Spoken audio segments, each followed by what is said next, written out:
guys, what's up? Santa Eric here, and tonight we have Oden Brewing out of Greensboro. We have their taproom manager, Brandon. How you doing tonight, Brandon? Great, Eric. Thanks for having me. You bet. So we're just gonna get into drinking some beer and talking about your brewery a little bit. And what's the first beer you brought for us tonight? The first beer I brought tonight was our Deliberate Disregard American Blonde Ale. It's one of our flagships. We've been brewing this same beer since day one. It's one of our best sellers. Well, let's give it a shot. Cool. And the name of it again is Deliberate Disregard. Deliberate Disregard. Where does that come from? Some of the Oden children, the siblings that are part of the ownership and part of the taproom. Do you want me to pour your beer for Oh, you? absolutely. They went to a Catholic school in Wilmington called St. Mary's. And at that school, they had a teacher that every time they got a demerit, instead of calling it a demerit, she called it a deliberate disregard. And we thought that was funny, and we thought that was in the family, and we also love alliteration, so that's what we went with. Wow, that's really good. So, you know, a lot of our viewers, we have brewers, and we have taproom managers, so we're going to discuss more of your brewery side. And with you being the taproom manager, I have some questions, and I'm looking at my glass here that you brought, and it says, "Drink good luck," which the Catholic school obviously didn't teach them how to No. put together a sentence. So, I mean, there's no commas here, and there's a period at the end. So drink good luck. What is that?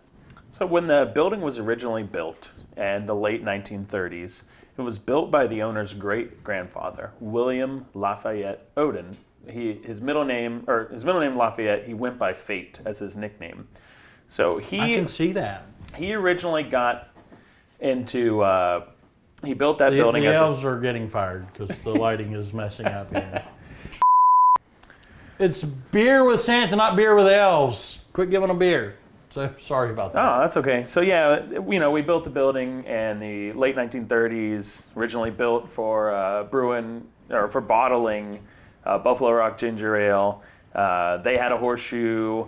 Then Fate Oden created an LLC called Good Luck Beverages, and the motto was Drink Good Luck. And so we've just carried that down, and so now we have a horseshoe as our logo, and we say Drink Good Luck all the time, and it's fun. So what's next? Well, Let's finish this one real quick. all right. Sounds good to me. So next we have Fate's Choice. It's our ginger pale ale, and like I was just talking about Fate Oden and bottling the ginger ale, we did this one inspired by that. So we brewed this pale ale with some fresh cut ginger in there. Let's give it a shot. So I mean, while you're pouring this and talking about your building and whatnot, Mrs. Claus and I were there a couple months ago, and she absolutely loved what y'all have done to the place, I guess I should say. It's usually when she's not into the brewery, so when we go into brewery, she's ready to leave as soon as we walk in. But she completely enjoyed what y'all did there. And were you there during the construction process? So Yes. Tell us a little bit about that. Wow, So- that's ginger. That's...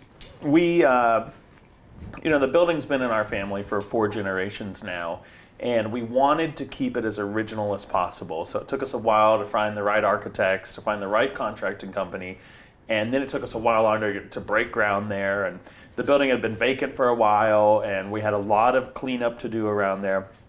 So we finally started construction in late 2018, and then we opened up in November 2019.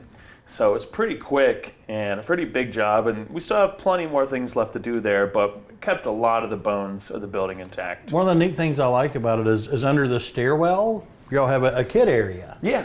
Which is really neat to, and it's kind of some vintage children's furniture, and I just thought that was really great. And you also have plenty of parking. Yes. So it's easy to get into, but I want to talk about this beer real quick. Oh my gosh, that is when I hear ginger and you think of all kind of different things, and that's not harsh at all. Well, the way Brian, our brewer, does it is when he's doing the boil, he's already taken a whole bunch of fresh ginger root, and he slices it up real thin, and then he puts it in a hot bag and kind of ties it off and lets it steep down into the boil. And he does it for about 20 minutes or so.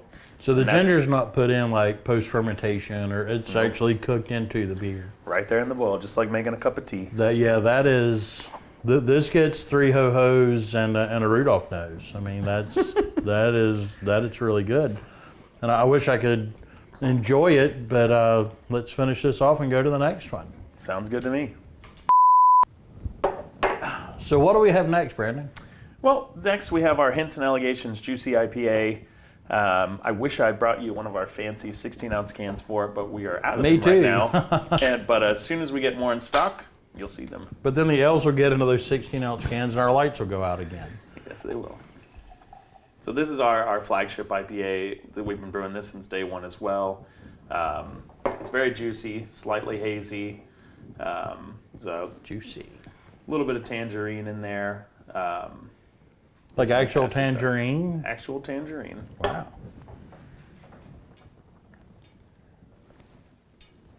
You can smell the tangerine. Mm-hmm. It's a little tart. Yeah. That's the tangerine coming through. Wow. Yeah. It's the hops are they're a little dialed back a little bit. It's closer to that New England style, right? Where you're not trying to have it be super bitter, but you can still get a little bit of that bitterness there. And it's hazy, but not cloudy. Yeah. And that's, when I hear New England IPA these days, I'm thinking you threw like something in it to me, like flour or whatever. This is this is properly done. Well, I have something hazy for you coming up, but this is only slightly hazy. So I'm interested in your names that you're naming these things. So this one, Hints and Allegations, this one I'm actually not too Does that come clear from the on. Catholic school, or? No, this one is from the owner himself, Bill. I'm pretty sure he came up with this name, and I'm still not really sure where this name came from, but everybody seems to like it a lot. But some people come in and they'll put 2 different words together, which is also funny to me. Can't remember what some guy came in there saying the other day, and I was like, "No, you mean Hints and Allegations?" He's like, "Yeah, that's the one I'm talking about." And I was like, "Not whatever you just said, swords and sorcery or whatever." It was close enough. Yeah, I knew where he was going with it. Yeah, a lot of people come in and they just come in and say, "Yeah, hey, give me that juicy. What's that juicy IPA? I'll take that." Or we also put our beers with little numbers next to them, so people come in and order our beers almost like a combo at a fast food kind of place. So they'll come up and, "I'll take a 2, a 4, a 6, and a 9 for that guy." And they come up and say all these numbers. So, and then they're like, "Do you want fries with that?" yeah. We originally had this one as our number 2 for a long time, and then we had like a gap when we didn't have it for a couple of days, and we brought it back on as number 3. And a bunch of people came, they're like, "I'll take the number 2. I was like, "Hey, the combos have changed, Right. So now some people still come in and say, "I'll take old number 2. And I have to be like, can we just move away from this and just call it what it is? We just hired a new bartender. Yeah. And the training elf hasn't. Old number 2. Right. The training elf didn't explain old number 2. But maybe y'all should brew a beer and call it old number 2. And that could be that would be fun. a less juicy IPA. Well, this is the one that is hands down our most popular beer. I can see why. It's very crushable, very drinkable. People come in, "Hey, it's my first time here. What's the thing I gotta have?" And I say, "This is what you gotta have. This is what people go nuts about here." Yeah, that's solid. And Greensboro has a lot of IPA drinkers. Yes. So if they're going to do that, that's the one they do. And we'll be right back and have our next one.